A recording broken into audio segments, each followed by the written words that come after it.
Morning student. आज हम class 9 के आगे का वीडियो बनाने जा रहे हैं। आगे हम आपको पढ़ाएंगे।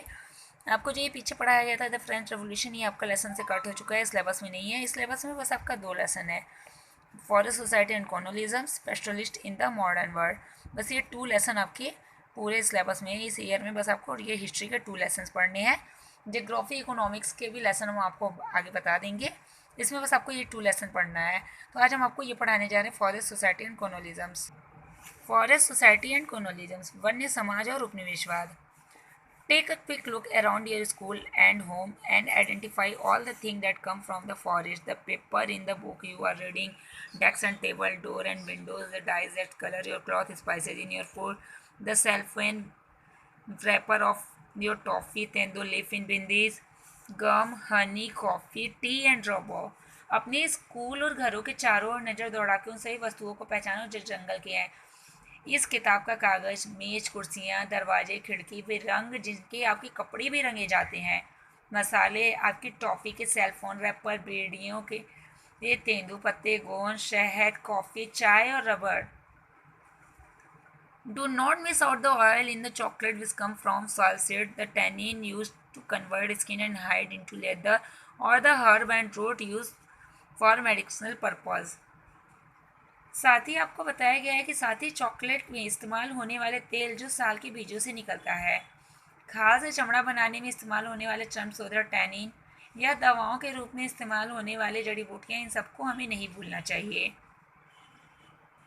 Forest also provide bamboo would for fuel, grass, charcoal, packing foods, flower, animals and bird many other thing. हाँ, बाँस जलावन की लकड़ी, घास, कच्चा कोयला, पैकिंग में उपयोग होने वाली वस्तुएं, फल फूल, पशु पक्षी और ढेरों दूसरी चीज़ें भी तो जंगल से ही आती हैं। इन द अमेजन फॉरेस्ट और in the western Ghat it is possible to find as many 500 different plant species in one forest. Amazon या पश्चिमी घाट के जंगल के एक ही टुकड़े में मतलब पौधों की 500 अलग अलग प्रजातियां मिल जाती हैं। मतलब आपको बताया गया कि अमेजोन या जो पश्चिमी घाट का एरिया है, फॉरेस्ट है, उसमें आप छोटे से पार्ट्स में 500 से अधिक वैरायटीज़ के प्लांट आप पा सकते हो। A lot of diversity in the first disappearing between 1700 and 1995, the period of industrialization, 13.9 million square kilometer of forest or 9.3% of the world total area was cleared for industrial use, cultivation, pasture and fuel woods. यह विविधता तेजी से लुप्त होती जा रही है। औद्योगिकरण के दौरान में सन 1700 से लेकर 1995 के बीच 13.9 लाख वर्ग किलोमीटर जंगल यानी दुनिया कुल क्षेत्रफल का 9.3% भाग औद्योगिक इस्तेमाल, खेती बाड़ी, चारवाहों एवं ईंधन की लकड़ी के लिए साफ कर दिया गया। मतलब 9.3% एरिया को क्लीन कर दिया गया इतने से इतने टाइम के बीच में। वाई डिसफॉरेस्टेशंस, वनों का विनाश क्यों? The disappearance of the forest is referred to as disforestation. वनों के लिप्त होने को सामान्यतः वन विनाश कहते हैं। Disforestation is not a recent problem. वन विनाश कोई नई समस्या नहीं है। The process began many centuries ago. ये वैसे तो यह प्रक्रिया कई सदियों से चली आ रही थी, but under colonial rule it became more systematic and extensive. लेकिन औपनिवेशिक शासन के दौरान इसने कहीं अधिक व्यवस्थित और व्यापक रूप ग्रहण कर लिया। Let us look at some of the causes of disforestation in India. आइए भारत में वन विनाश के कुछ कारणों पर गौर करें। लैंड टू बी इम्प्रूव्ड, जमीन की बेहतरी।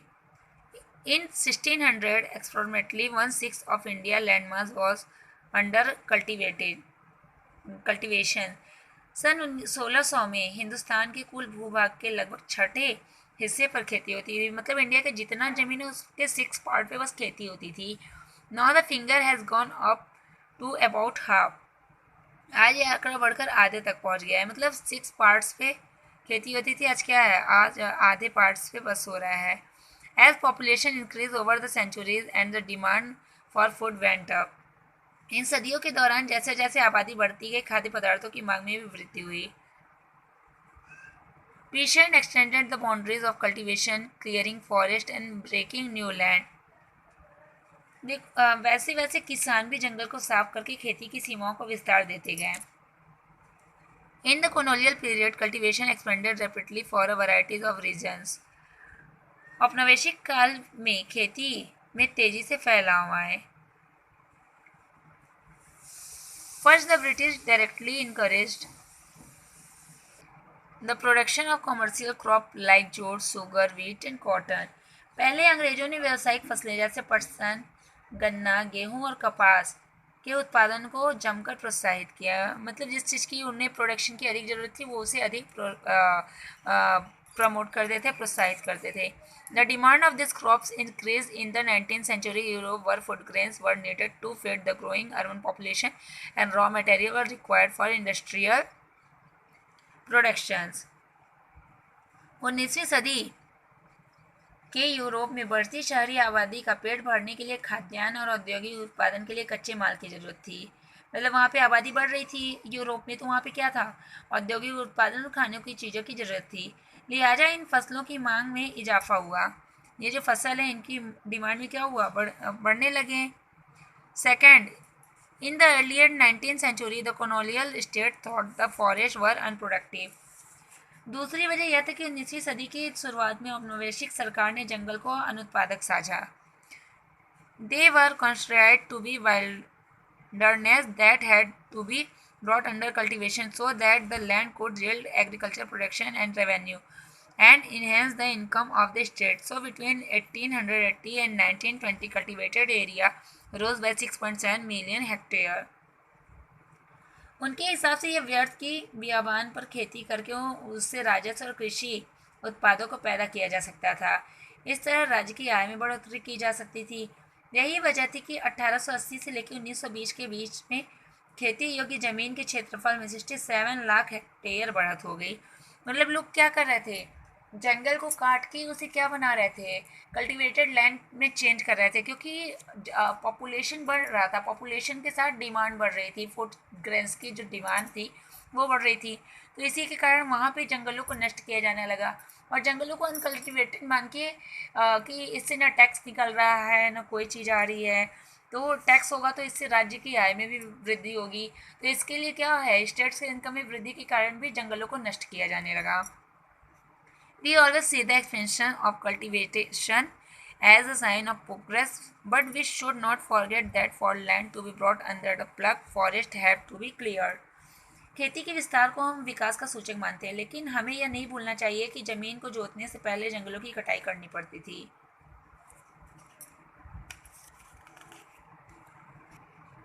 स्लीपर ऑन द ट्रैक्स, पटरी पर sleeper. By the earlier 19th century, oak forests in England were disappearing.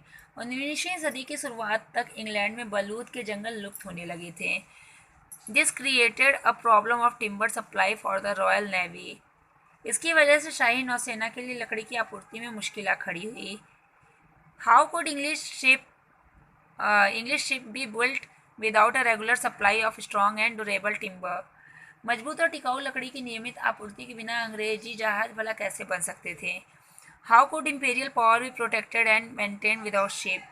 और जहाज को बिना शाही सत्ता कैसे बचाई और बनाई रखी जा सकती थी. By 1820 as search parties were sent to explore and forest resource of India. 1820 के दशक में खोजी दस्ते हिंदुस्तान की वन संप्रदा का अन्वेषण करने के लिए भेजे गए. मतलब खोजी लोग को वन संप्रदा की अन्वेषण मतलब खोज करने के लिए भेज दिया गया. With in a dedicate trees were being failed on a massive scale and vast quantity of timber were being exported from India. एक दशक के भीतर बड़े पैमाने पर पेड़ काटे जाने लगे और भारी मात्रा में लकड़ी का हिंदुस्तान से निर्यात होने लगा. देखो बताया गया है कि स्लीपर्स, अब रेलवे लाइन बिछाई जाने लगी थी तो इसके लिए स्लीपर्स की ज़रूरत पड़ती थी, लकड़ी की ट्रक जो लगते थे बीच में.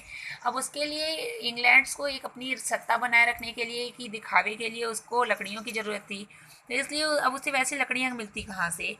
इसीलिए वो इंडिया में अपने खोजी लोग को भेजता है और वहाँ पे पता करने के लिए भेजता है कि जो देखो हिंदुस्तान में जो लकड़ियाँ हैं आप उसे लेके आओ.